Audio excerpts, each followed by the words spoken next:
আল্লাহর নবী সিজদার মধ্যে পড়ে কাঁদতে থাকবে, ইয়া রব হাবলি উম্মতি, আল্লাহ আমার উম্মত গুনাহগার, আমার উম্মত গুনাহগার, আমার উম্মত গুনাহ করে ফেলছে, আল্লাহ আমার উম্মতের কি হবে, আল্লাহ আমার উম্মতের হবে কি? আল্লাহ পাক ডাক দিয়ে বলবেন, হাবিব আপনি আর সিজদায় পড়ে থাকবেন না, মাথা উঠান। আপনি কাঁদেন কেন?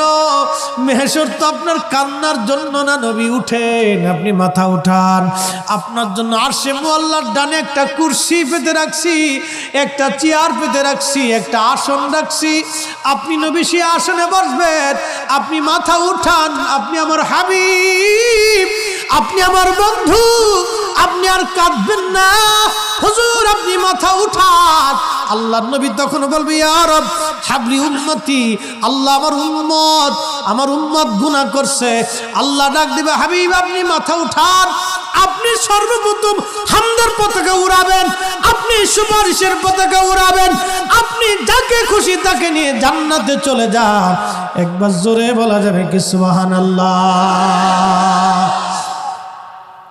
নবী আমার ডেকে বললেন, আয়েশা রে, মানুষের জীবনের কঠিন সময় যখন তার মৃত্যুর সময় এসে যায়, কঠিন মৃত্যুর দূত আসে, যখন গুনাহগার ব্যক্তি, যখন নাফরমান ব্যক্তির কাছে মৃত্যুর দূত আজরাইল আলাইহিস সালাম আসে, বিকট চেহারা নিয়ে আসে, দুর্গন্ধময় পোশাকগুলি নিয়ে আসে, দুর্গন্ধময় পোশাকগুলি নিয়ে আসে, বান্দাকে ধরতে আসে।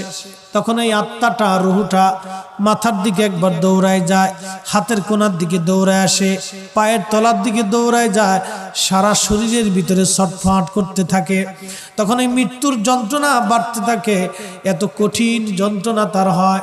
নবী বলেন, আয়েশা রে শোনো, একটা উট জ্যান্ত হালতে জবাই না দিয়ে উটের চামড়া ছিলাইলে যেই রকম কষ্ট হয়, আয়েশা রে এই উটটাকে জিন্দা হালতে 100 বার যদি উটের চামড়া তুমি সেলাও, যে পরিমাণ কষ্ট হবে আয়েশা, একজন বেঈমানের মৃত্যুটা এরকম ভয়াবহ কষ্ট হতে থাকবে।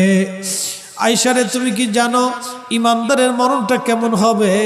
ইমানদারের মরণটা আজরাইল আসবে, সুন্দর পোশাক নিয়ে, সুন্দর সুরত নিয়ে এসে বলবে, ইয়া আইয়্যুতুহান নাফসুল মুতমাইন্নাহ তুরজিই ইলা রাব্বিকি রাদিয়াতাম মারদিয়া ফাদখুলি ফি ইবাদি ওয়াদখুলি জান্নাতি। ইয়া আইয়্যুতুহান নাফসুল মুতমাইন্নাহ, হে নফসে মুতমাইন্না তুমি আসো, ইরজিই ইলা রাব্বিকি রাদিয়াতাম মারদিয়া।